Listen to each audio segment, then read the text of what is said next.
श्री जी channel में आप सभी श्रोताओं और सखियों का बहुत बहुत स्वागत है।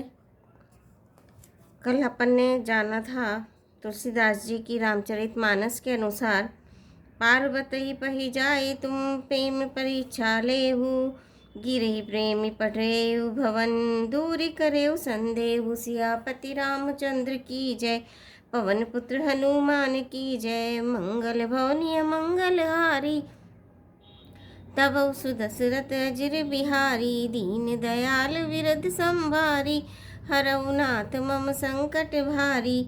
आप लोग पार्वती के पास जाकर उनके प्रेम की परीक्षा लीजिए और हिमाचल को कहकर उन्हें पार्वती को लिवा लाने के लिए भेजिए तथा पार्वती को घर भिजवाइए और उनके संदेह को दूर कीजिए।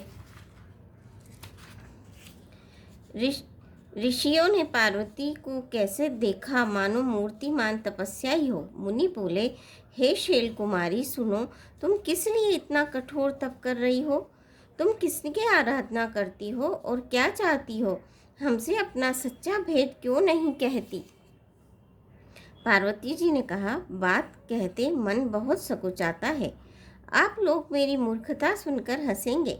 मन ने हट पकड़ लिया है, वह उपदेश नहीं सुनता और जल पर दीवार उठाना चाहता है। नारद जी ने जो कह दिया उसे सत्य जानकर मैं बिना ही पंख के उड़ना चाहती हूँ। हे मुनियों, आप मेरा अज्ञान तो देखिए कि मैं सदा शिव जी को ही पति बनाना चाहती हूँ। पार्वती जी की बात सुनते ही ऋषि लोग हंस पड़े और बोले, तुम्हारा शरीर पर्वत से ही तो उत्पन्न हुआ है। भला कहो तो नारद जी का उपदेश सुनकर आज तक किसका घर बसा है? उन्होंने जाकर दक्ष के पुत्रों को उपदेश दिया था, जिससे उन्होंने फिर लौटकर घर का मुंह भी नहीं देखा। चित्रकेतु के घर को नारद ने ही चौपट किया। फिर यही हाल हिरण्यकश्यप का हुआ।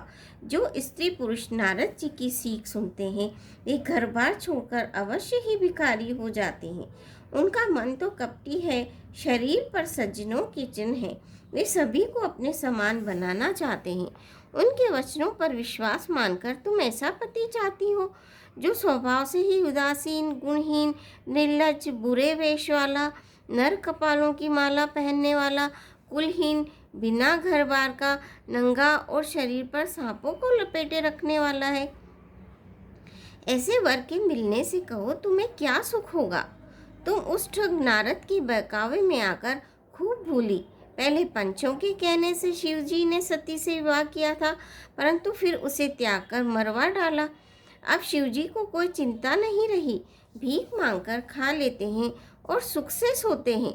ऐसे स्वभाव से ही अकेले रहने वाले घर भी भला क्या कभी स्त्रियां टिक सकती है? अब भी हमारा कहा मानो, हमने तुम्हारे लिए अच्छा वर विचारा है। वह बहुत ही सुंदर, पवित्र, सुखदायक और सुशील है, जिसका यश और लीला वेद गाते हैं। वह दोषों से रहित, सारे सद्गुणों की राशि, लक्ष्मी का स्वामी और वैकुंठपुरी का रहने वाला है। हम ऐसे वर को लाकर तुमसे मिला देंगे। यह सुनते ही पार्वती जी हंसकर बोली, आपने यह सत्य ही कहा कि मेरा यह शरीर पर्वत से उत्पन्न हुआ है, इसलिए हट नहीं छूटेगा। शरीर भले ही छूट जाए, सोना भी पत्थर से ही उत्पन्न होता है, सो वह जलाए जाने पर भी अपने स्वभाव सुवर्ण तत्व को नहीं छोड़ता। अतः मैं नारद जी के वचनों को नहीं छोड़ूंगी, चाहे घर बसे या उजड़े, इससे मैं नहीं डरती। जिसका गुरु के वचनों में विश्वास नहीं है, उसको सुख और सिद्धि स्वप्न में भी सुगम नहीं होती। माना कि महादेव जी अवगुणों के भवन हैं और विष्णु समस्त सद्गुणों की धाम है, पर जिनका मन जिसमें रम गया उसको तो उसी से काम है।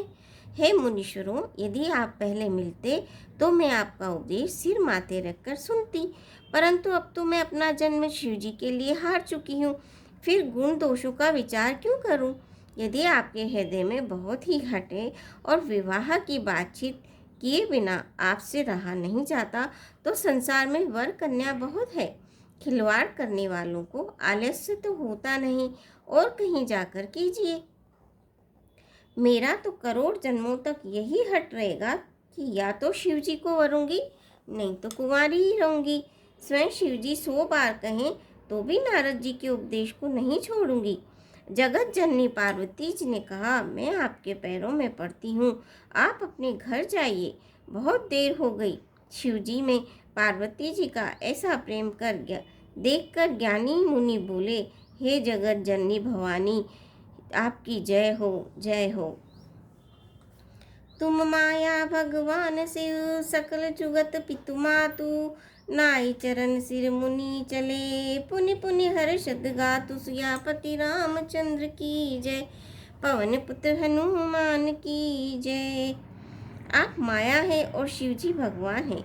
आप दोनों समस्त जगत के माता पिता हैं। यह कहकर मुनि पार्वती जी के चरणों में सिर नवाकर चल दिए। उनके शरीर बार बार पुलकित हो रहे थे। मुनियों ने जाकर हिमवान को पार्वती जी के पास भेजा और वे विनती करके उनको घर ले आए। फिर सप्त ऋषियों ने शिव जी के पास जाकर उनको पार्वती जी की सारी कथा सुनाई। पार्वती जी का प्रेम सुनते ही शिव जी आनंद मग्न हो गए। सप्त ऋषि प्रसन्न होकर अपने घर ब्रह्मलोक को चले गए। तब सुजान शिव जी मन को स्थिर करके श्री रघुनाथ जी का ध्यान करने लगे। उसी समय तारक नाम का असुर हुआ, जिसकी भुजाओं का बल प्रताप और तेज बहुत बड़ा था। उसने सब लोग और लोकपालों को जीत लिया। सब देवता सुख और संपत्ति से रहित हो गए। वह अजर अमर था, इसीलिए किसी से जीता नहीं जाता था। देवता उसके साथ बहुत तरह की लड़ाइयाँ लड़कर हार गए थे। तब उन्होंने ब्रह्मा जी के पास जाकर पुकार मचाई। ब्रह्मा जी ने सब देवताओं को दुखी देखा।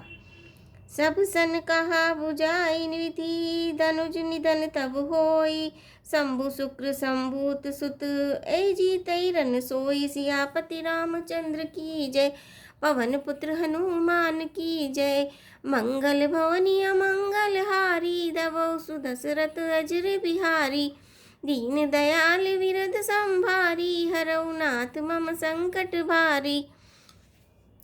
बोलिए जय श्री राम, जय श्री कृष्णा, राधे राधे।